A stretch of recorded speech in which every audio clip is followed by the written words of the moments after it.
అబద్ధాన్ని జరిగించే వారందరూ కూడా దేవుని రాజ్యంలో ప్రవేశింపరని చెప్పి ప్రకటన గ్రంథంలో మనం చూస్తున్నాం.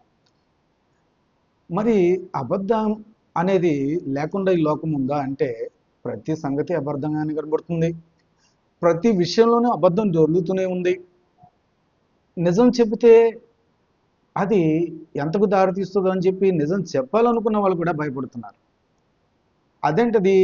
నిజము ఎంత గొప్పది, అది దేవుని నీతి కదా, దేవుని సంగతి కదా, దేవుని యొక్క ఆలోచన కదా అన్న ఆలోచన మనకు రాకపోతే ఎట్లాగండి? అబద్ధాన్ని ప్రోత్సహిస్తున్నారు, అపార్థాన్ని ప్రోత్సహిస్తున్నారు. నిజం దగ్గరికి వచ్చేటప్పటికి అంతా దాచిపెడుతున్నారు. అయ్యో ఆ వ్యక్తి అట్లా కాదు, అలా కాదు, అలా చేయలేదు అని చెప్పడానికి కూడా భయపడే పరిస్థితి.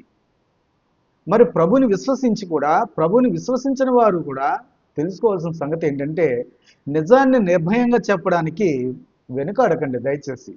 ఎందుకంటే మీకు మార్కులు పడేది ఎక్కడ అంటే భగవంతుని దృష్టిలో, ఆ ప్రభు దృష్టిలో, అంతేగాని ప్రజల దృష్టిలో పడకపోవచ్చు.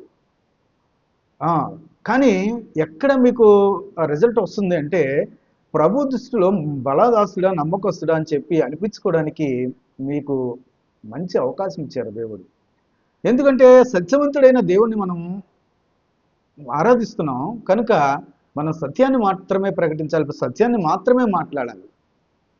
అందులో ఏమాత్రము భయపడాల్సిన అవసరం లేదు. ఎప్పుడైతే నిజం మాట్లాడడానికి ఇష్టపడ్డామో, ఆ మనసు కలిగి ఉంటామో, ఆ ప్రభు సహాయం కూడా ఖచ్చితంగా ఉంటుంది ఒకవేళ లేకపోయినాను. ఎందుకు లేకపోయినా అంటే అక్కడ విశ్వాసం గురించి చూస్తే షడ్రక మేషక అభిజ్ఞగోలు అగ్నిగుణంలో పడేస్తాను రాజు యొక్క నామాన్ని ప్రతిక మొక్కకపోతే అంటే వాళ్ళు ఏమన్నారంటే రాజా మా దేవుడు రక్షించినను రక్షించకపోయినని చెప్పి రాయబడి ఉన్నది అక్కడ. అందువల్ల నేను మాట్లాడుతున్నాను. ఒక్కొక్క సందర్భంలో పరీక్ష అనేది కూడా జరుగుతుంది. దేవుడు ఆ పరీక్షకు గురి చేస్తే దేవుడు మౌనంగా ఉండవచ్చు ఒక్కొక్కసారి. అప్పుడు కూడా మనం నిజం మాట్లాడడమే అనేది నేర్చుకోవాల్సిన సంగతి.